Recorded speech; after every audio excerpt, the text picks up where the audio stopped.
이런 내용들이 잔뜩 구약에서 써 있어요. 한 번 더 구약에서 유업으로 받는다 이런 의미를 찾아서 좀 오겠습니다. 출애굽기 23장 30절입니다.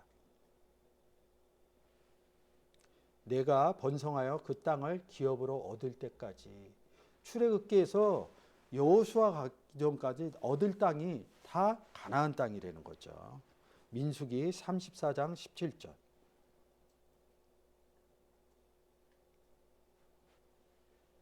너희에게 땅을 기업으로 나눈 자의 이름은 이러하니라. 제사장 에르아살과 눈의 아들 여호수아니라 이럽니다. 화면 한번 보여주세요. PPT 화면이요.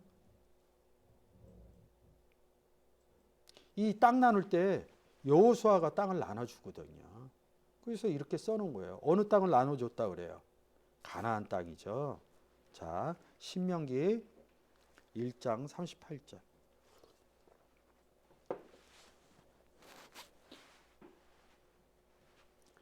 너희 종자 눈의 아들 여호수아는 그리로 들어갈 것이니 어디 가나안 땅으로 너는 그를 담대케 하라. 그가 이스라엘에게 그 땅을 기업으로 얻게 하리라.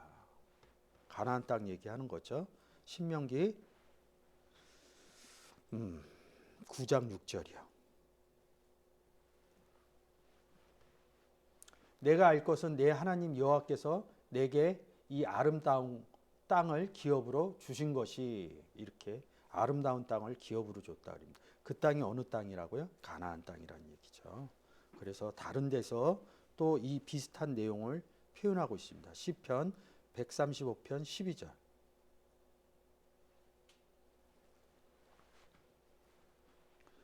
저희의 땅을 기업으로 주시되 자기 백성 이스라엘에게 기업으로 주셨도다. 땅을 주셨다는 거죠. 어느 땅이요? 가나안 땅 얘기하는 겁니다. 시편 136편 21절.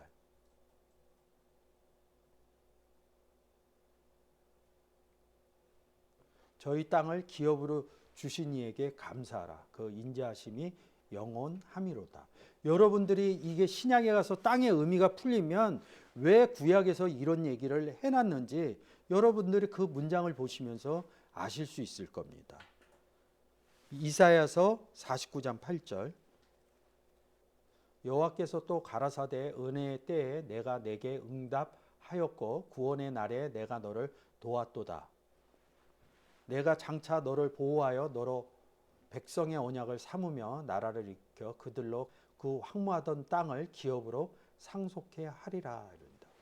여기에서 가나안 땅 얘기하는 거 아닙니다. 땅을 기업으로 상속해 한다 이런 의미를 여러분들에게 말씀드리려고 이야기하십니다. 황무하였던 땅을 기업으로 상속하게 한다 이 의미를 여러분들이 신약에서 땅을 기업으로 받는 의미를 찾으면 이것들이 한꺼번에 다 풀립니다.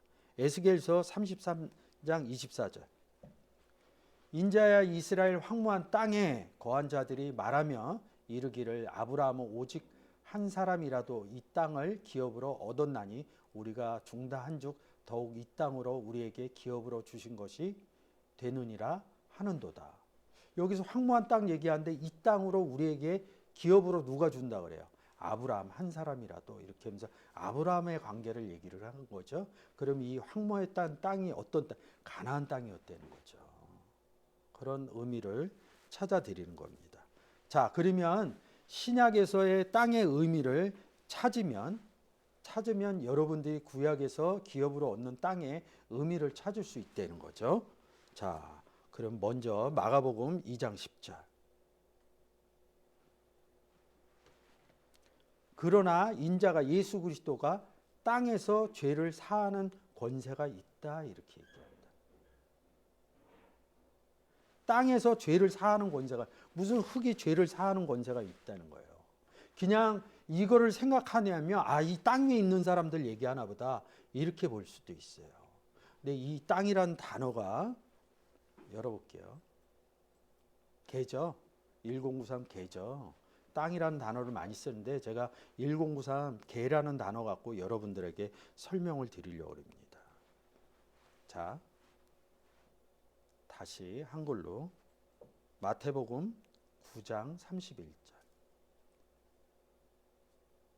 저희가 나가서 예수의 소문을 그 온 땅에 전파하니라. 그러니까 이스라엘 땅에 전파한 거로, 아니 예수의 소문을 뭐 땅에다 이스라엘 땅 사는 그러면 오늘날 우리는요 이 본문을 갖고 오면요 온 땅에 전에 사람들한테 전파하는 거죠. 이 땅의 의미는 사람이라는 뜻으로 제가 여러분들에게 말한다는 거죠. 이 땅이라는 단어도 1093 개라는 단어입니다. 안 열어보셔도 돼요. 우리가 전파하니라 이름 복음의 전파죠.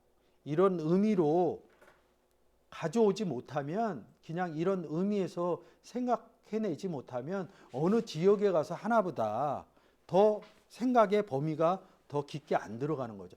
어느 지역을 가더라도 그 지역에 있는 사람들에게 전한다는 거예요. 어떤 사람들에게? 예수를 모르는 사람들에게 복음의 전파를 한다는 뜻이죠. 그런 의미에서 보면 달라지죠. 자, 그러면 이 땅의 의미가 뭐냐? 여러분들이 잘 알고 있는 내용들이에요. 어떤 내용이냐면 우리가 주기도문 하실 때 뭐라 그래요? 하늘에서 이룬 것 같이 땅에서도 이루어지리다 이럽니다. 마태복음 6장 9절 가서 한번 보겠습니다. 그러므로 너희는 이렇게 기도하라. 하늘에 계신 우리 아버지요. 이렇게 얘기합니다. 여기서 또 이 본문을 읽을 때 이 하늘의 의미를 찾지 못하면 그냥 예배 시간에 그냥 이야기하는 하늘에 계신 우리 아버지로 생각한다는 거죠. 저 하늘에 해도 있고 달도 있고 들도 있는 저 하늘로 생각한다는 거죠. 미지의 세계로 생각한다는 거죠. 근데 우리를 어디에 앉혔다고 그래요? 하늘에 앉혔다고 그런다고요. 에베소서 2장 6절, 에베소서 1장 20절, 1장 20절 그 본문을 가서 읽고 오시면 됩니다. 예수 영접한 사람은 하늘에 앉혔다는 겁니다. 그래서 하나님도 하늘이요, 예수 그리스도도 하늘이요. 예수 그리스도가 하늘인데 우리가 그리스도 안에 들어갔기 때문에 우리를 하늘에 앉혔다 이렇게 얘기하는. 우리도 하늘이라는 거죠. 우리가 예수 영접하고 나서 예수가 내 안에 있어요. 하나님 아버지가 내 안에 있어요. 이렇게 얘기합니다. 그 본문 그 내용을 그대로 하늘에 계신 우리 아버지요 이런다고. 우리 속에 계신 아버지요 이렇게 얘기하는 거예요. 이름이 거룩히 여김을 받으시오며 나라가 똑같은 얘기입니다. 이 원문으로 좀 바꿔줘 보세요. 제가 주기도문 할 때 항상 너희는 이렇게 하라 그리고 여기 콜론 찍혔다 그러죠. 그래서 너희는 이렇게 기도하라 그랬을 때 이 주기도문의 내용을 함축적으로 다 얘기를 해주고 이 콜론은 너희는 이렇게 기도하라 이런 내용들을 부연 설명해 준다는 거죠. 그래서 하늘에 계신 우리 아버지여 거룩히 이름이 거룩히 여김을 받으시오며 이렇게 했을 때 여기 또 콜론 찍히죠. 그래서 또 문장을 마감한 겁니다. 그래서 10절에 뭐예요? 뜻이 하늘에서 이룬 것 같이 땅에서도 이루어지이다 이렇게 말씀을 한 겁니다. 여기 또 콜론 찍히면서 계속 내려가요. 자, 한글로 갈게요. 너희는 이렇게 기도하라 그러면서 이제 끝났다고 제가 얘기합니다. 하늘에 계신 우리 아버지여 이름을 거룩히 여김을 받으시오며 이렇게 얘기합니다. 하늘 우리 안에 계신 아버지 얘기를 하는 거라고 얘기를 한 겁니다. 우리 안에 왜 우리 안에 아버지가 계셔요? 나라인 예수 그리스도가 임했다는 겁니다. 뜻이 하늘에서 이룬 것 같이 이렇게 얘기합니다. 아버지가 계시는 게 내 안에 계시는 게 뜻이 하늘에서 이루었다는 겁니다. 이룬 것 가치가 우리의 상태예요. 우리의 상태라고요. 그러면 제가 항상 얘기를 하잖아요. 예수 영접해서 구원 얻었습니다. 그 다음에 뭐 하실 거예요? 이렇게 얘기를 제가 종종 유튜브 시간에 여쭤봅니다. 예수 누군가로부터 예수를 믿으세요 그래갖고 영접했어요. 그래서 내 안에 예수 그리스도가 있음도 알고 하나님 아버지가 있음도 알게 됐습니다. 그래서 우리는 구원 얻은 자입니다. 그 다음에 뭐 할 거냐고요. 바울은 어떻게 살았으며 예수 그리스도는 어떻게 살았는가.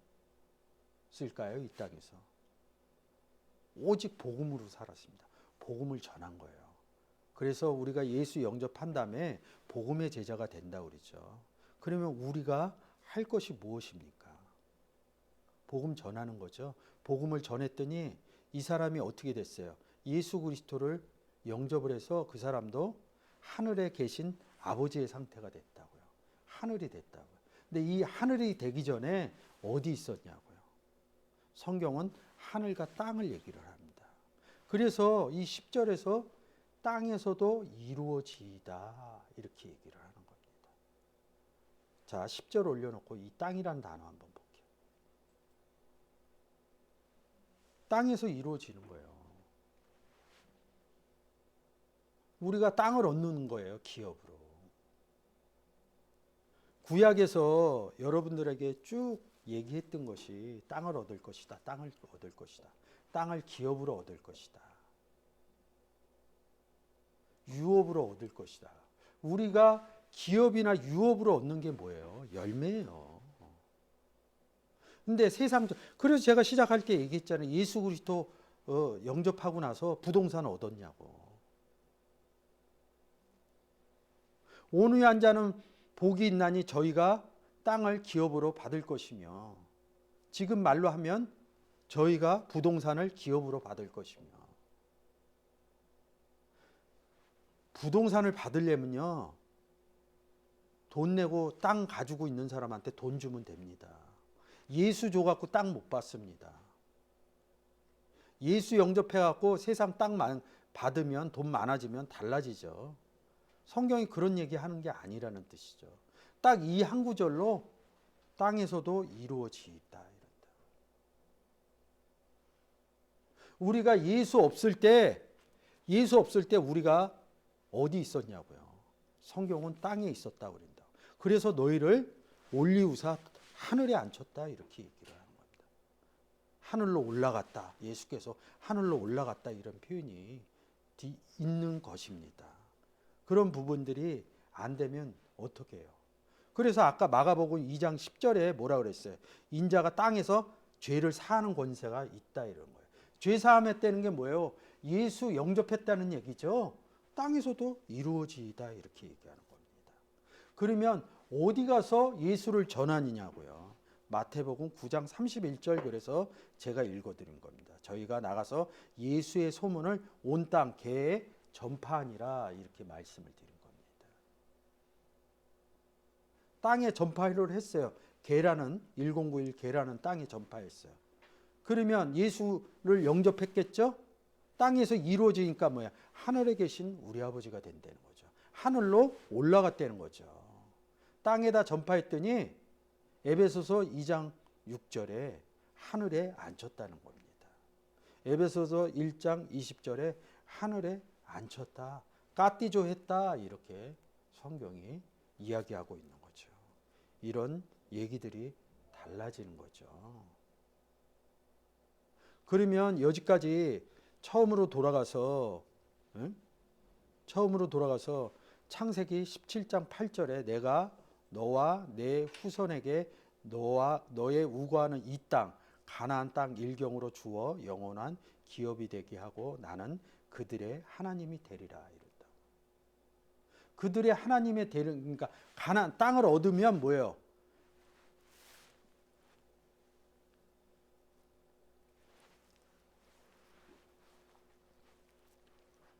황무한 땅을 얻는 거죠. 아래 땅이죠. 그들의 하나님이 되는 것은 어디?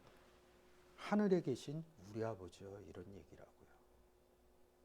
이런 의미가 풀어지면 왜 출애굽해서 이스라엘 땅을 기점으로 나눠줬냐고요. 여러분들 출애굽해서요. 그 땅을 나눠줬어. 부동산 땅을. 그렇다고 해서 구원이 얻어지냐고요. 그래서 제가 누누이 말씀을 드리는 겁니다. 성경은 구원의 책이다. 그 출애굽기에 12지파에게 땅을 나눠줬다. 이거는 역사적인 의미라고요. 처음 성경을 접하거나 그러면 역사적인 의미로 배워야 돼요. 저도 그렇게 배웠어요. 근데 몰라 그걸 얘기해 주는 사람이. 이게 구원의 내용입니다. 이렇게 얘기해 주는 사람이 없기 때문에 그런 부분이 안 됐다는 거죠. 그러면 출애굽기 하면서 이런 내용들이 다 달라지는 거죠. 그래서 17절에 할례 얘기 나오는 거예요. 할례.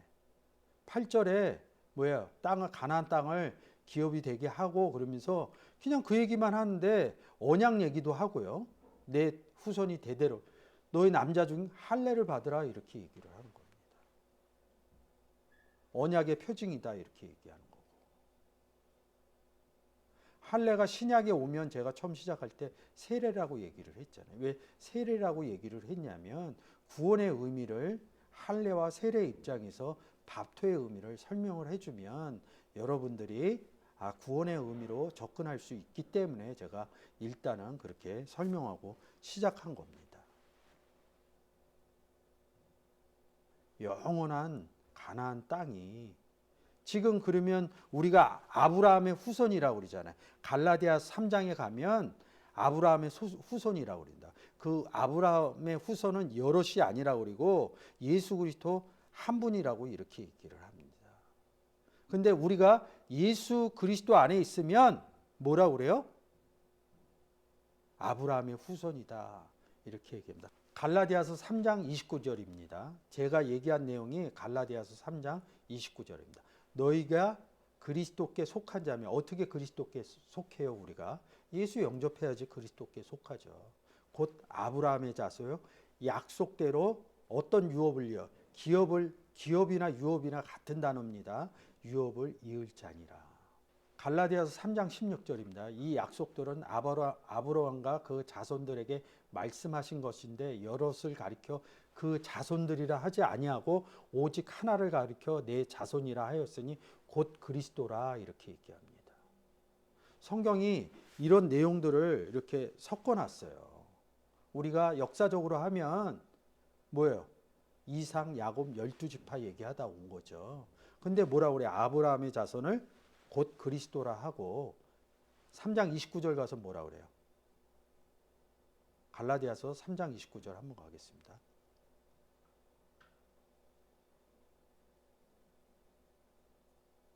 너희가 그리스도께 속한 자면 곧 아브라함의 자손이여 약속대로 유업을 이을 자니라 이렇게 말씀하라. 이 두 구절을 갖고 다시 어디로 가셔야 돼요? 우리가 봤던 창세기 17장 8절로 가야 됩니다. 내가 너와 내 후손 너희 우가는 이 땅 가나안 일경으로 주어 영원한 기업이 되게 하고 나는 그들의 하나님이 되리라 이렇게 얘기합니다. 후손이라는 거예요. 근데 갈라디아에서 가서 여럿을 얘기하지 않는다. 그리스도라고 그린다. 그리고 29절 가서 뭐라고 그래요? 그리스도에게 속한 자손이면 뭐라고 그래요? 아브라함의 자손이다. 누굴 얘기하는 거예요? 예수 그리스도를 영접한 사람들이 아브라함의 자손이요? 이렇게 얘기한다고요. 그러면 내 후손에게 가나안 땅을 준다. 게라는 땅을 준다. 에레츠인데 신약에 가면 게라는 땅이죠. 그러면 그 땅 어떤 땅을 준다는 거예요. 그래서 제가 결론적으로 마태복음 6장 10절에 너희는 이렇게 기도하라. 그리고 10절에 뭐래요? 하늘에서 이룬 것 같이 땅에서도 이루어지는. 우리에게 어떤 땅을 주냐고요. 복음 전할 땅을 준다는 거예요. 이 복음 전할 땅을 주어서 어떻게 된다는 겁니까? 이 땅이었던 땅들이 하늘로 우리처럼 예수 그리스도 안에 들어가는 그런 이야기라는 거죠. 그래서 성경은 구원의 이야기고 오늘 땅으로 기업을 주는 이야기를 여러분께 해드렸습니다. 이게 처음 들으시면 많이 생소하실 거예요. 성경을 보고 의미는 무엇이냐? 마태복음 6장 10절에 땅에서 이루어지다 하고 후손 어느 후손에게 주느냐? 그러면 갈라디아서 3장 16절과 갈라디아서 3장 29절의 의미의 후손의 의미로 보시면 됩니다. 이 후손은 어떤 자들입니까? 그리스도께 속한 자들, 예수 그리스도를 영접한 자들, 예수 그리스도를 영접한 자들이 마태복음 6장 9절에 너희는 이렇게 기도하라 그러면서 예수 그리스도를 영접함으로 인해서 하늘에서 우리는 이루어진 겁니다. 그래서 하늘에 이루어진 예수를 영접한 사람들이 나가서 이렇게 전하는 거죠. 예수 믿으세요. 이렇게 해서 땅에서도 하늘로 이룬 것 같이 땅에서도 이루어지게 하는 역사들이 땅을 기업으로 받는 이야기를 창세기에서 아브라함서부터 출애굽하는 과정에서 역사적인 의미로 모세오경에 기록되고 구약에서 기록되었지만 이게 구원의 의미로 보면 마태복음 6장 10절에 땅에서 이루어지는 사건을 표현해 놓은 사건이라고 여러분들에게 말씀드리겠습니다. 감사합니다. 마치겠습니다.